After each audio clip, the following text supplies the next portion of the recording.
another deployment and back. I mean, how long can people sustain that? They just can't. And also these injuries are, some of them very, very serious, paralyzing, losing of limbs, so forth. Absolutely. And we've got to pay for this for the rest of their lives. Right. And in some cases, you're talking an awful lot of money, and they don't even figure that into what the war's costing. You know, it really is a sad thing. And when I see, well, I volunteer at the hospital, and every now and then I'll see a soldier who's been there, who has served, and I want to stop and I thank them for their service. But the men and women who are coming back from Afghanistan aren't in a hospital with pneumonia. They're in a hospital because they've lost an arm, or they've lost a leg, or they've lost, you know, sight. And it's just terrible to see them in the way that it is. You know, they've got the Wounded Warriors program and all these things to try to take care of them, and it's bad. They are wonderful, brave people, but we're just throwing them to the, as they used to say, as cannon fodder. They're just getting blown up and thrown away for no particular reason. I can't see how we're winning anything, how winning is possible.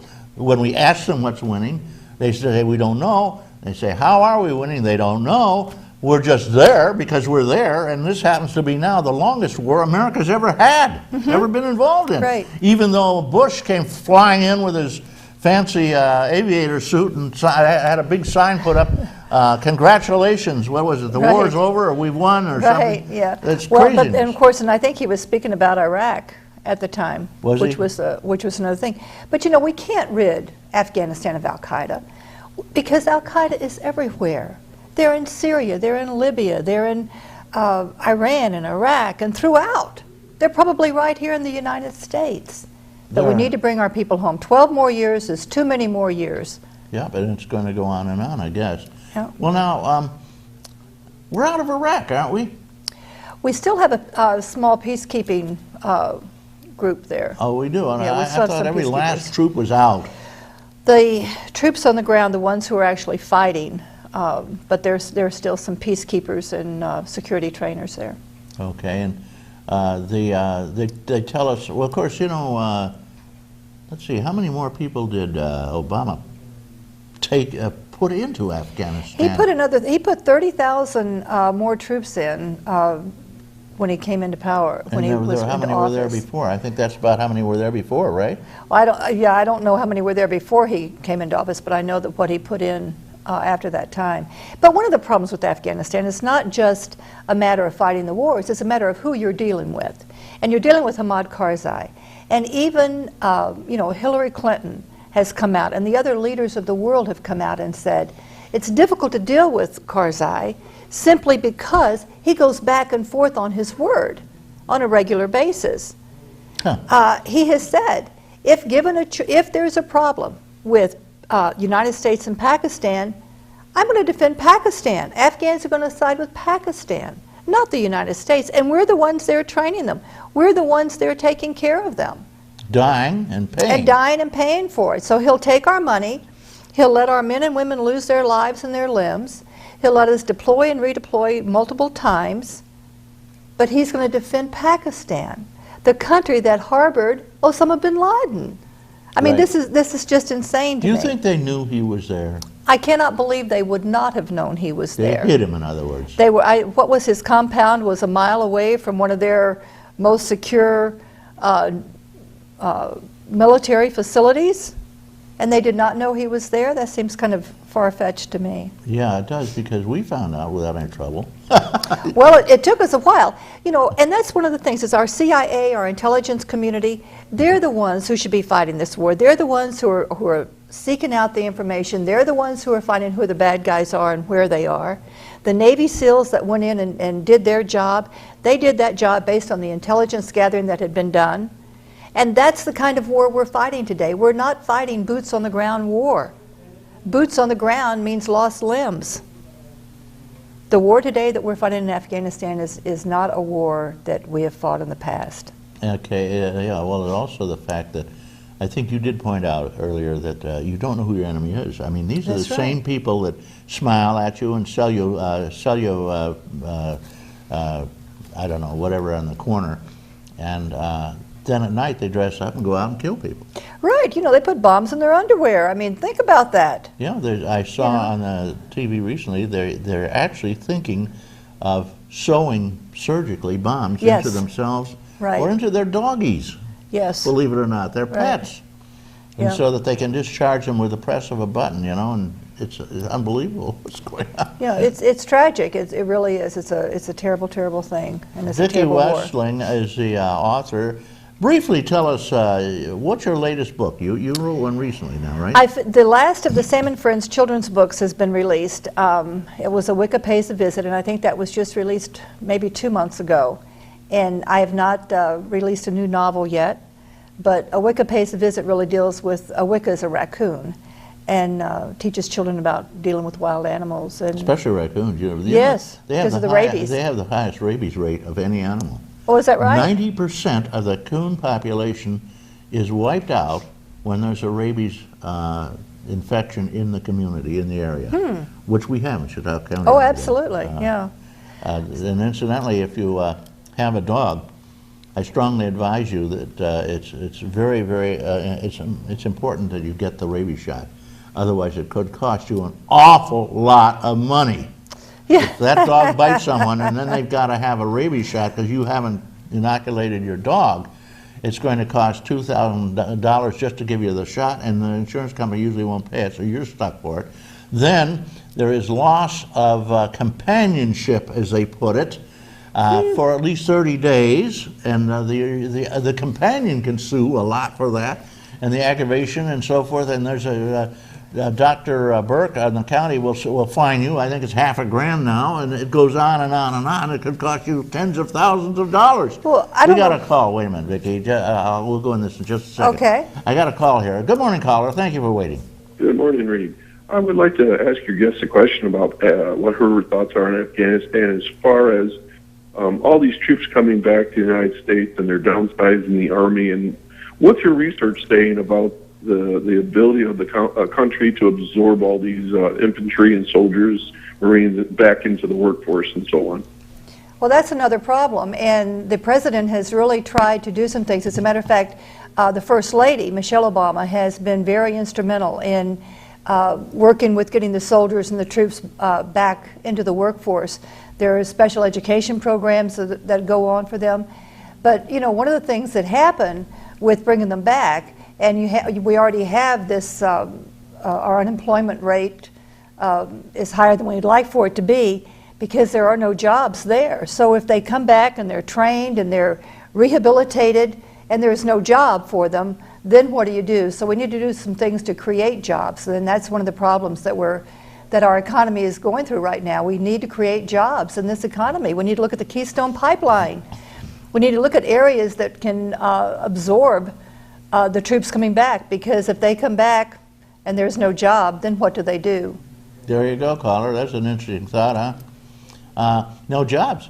And especially for college, there's 1 million kids coming up every year out of college. There's no Right. jobs for them. What do? Well, that's one of the problems that we're having. We have to think about how do we get this economy back on track? What do we need to do Yeah.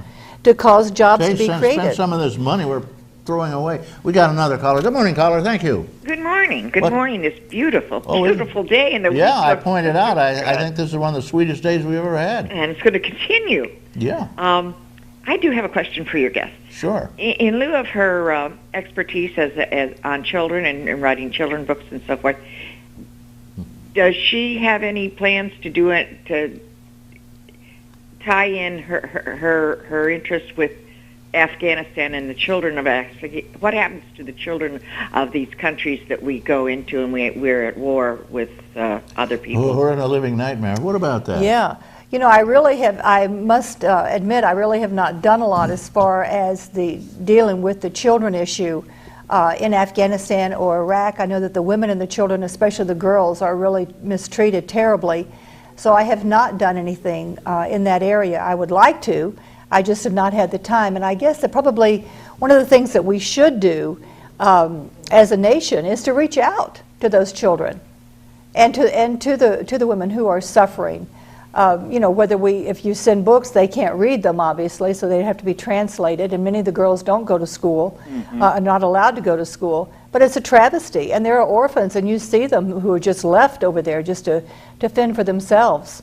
So I thought that, I know that under the Taliban, women were no longer being educated. Even educated women were not allowed to do their professional jobs because that's against what the Taliban believe is their religious background. But I thought since the Taliban was no longer in power, I guess I was mistaken, that education would return for women. yeah, well, the Taliban still has a very strong position over in Afghanistan. I mean, there's still, while there's some battles, there's also a process afoot right now to have some conciliation and some kind of peacemaking with the Taliban organization so that they can begin to live side by side. Yes. But yes, I have not done anything for children over there, and I probably should. I just have not. Well, but I do work think about. When I work with the children here, I do discuss the world issues, you know, about other children in other parts of the world. Not my political views, of course, but certainly we will talk about it. Right. Well, thank you, caller. Send me an you. envelope. I've got a $5 gift certificate for you All over right. at Lakeview. Okay. Thank you very much. Yeah, thank you for the call. Bye-bye. Yeah, it kind of reminds me of the old German phrase. It was Kinder Kirchen Kugel, which means children, church, and food, which is basically what the Taliban is saying. That's all women are good for. You know? Yeah, that's right. They're not allowed to drive a car, or they're not allowed to do anything sensible. All right, we're with Vicki Westling, just kind of chatting a little bit about the events around us, cause triggered and in part and parcel of Afghanistan, which is a desperate situation for the United States. It did bankrupt Russia. It bankrupted England. We're about to go under at this rate because we are bankrupt now. And we're spending trillions over there. Go ahead. And we're borrowing money to spend it. Not from ourselves. Right. Not from our children. But now we've wiped out our own credit card. Our children's credit card's been maxed. We're borrowing from our grandchildren now. Right. There's no money.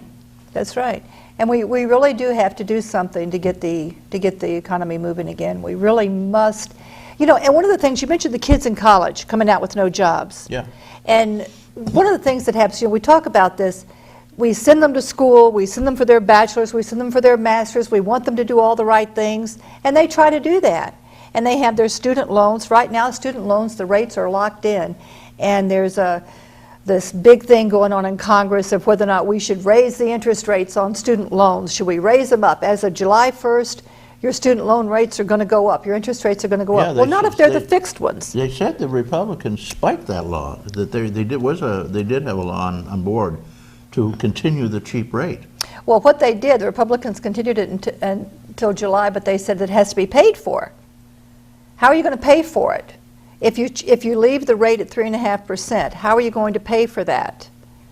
Bring back about a half a dozen troops from Afghanistan, which I think they say it's $1 million a troop over there. It's just unbelievable. $2 billion a week is just crazy. But you know, our kids have to go to school. They need to go to school to be educated. They need to have jobs, just like the troops coming back need to have a place to go to be educated, to be rehabilitated, to find jobs. But the jobs must be there. And that's what we need to do. We need to infuse this country somehow with jobs. We need to change the economy and change the way we're thinking.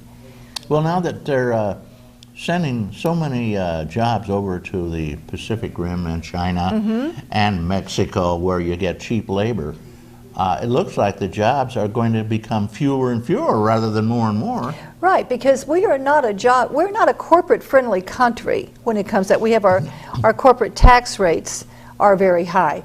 We need to look at that. We need to say, what do we need to do to attract jobs back? What do we need to do to bring corporations back to the United States? What can we do to do something right here? I'm aware of a company right now who is worldwide, who has said, we're going to take away some jobs, we're going to reduce things. We have plants in Canada, we have plants in Mexico, we have plants here in New York State. Well, which plant do you think is going to be cut? It makes sense. Well, they're going to run off to the country, like China and the Asian countries, that give you 80 cents an hour, if you're lucky, rather than $10 an hour here. Right. You can't blame the corporations. That makes perfect sense. You know, when They're in business to make money.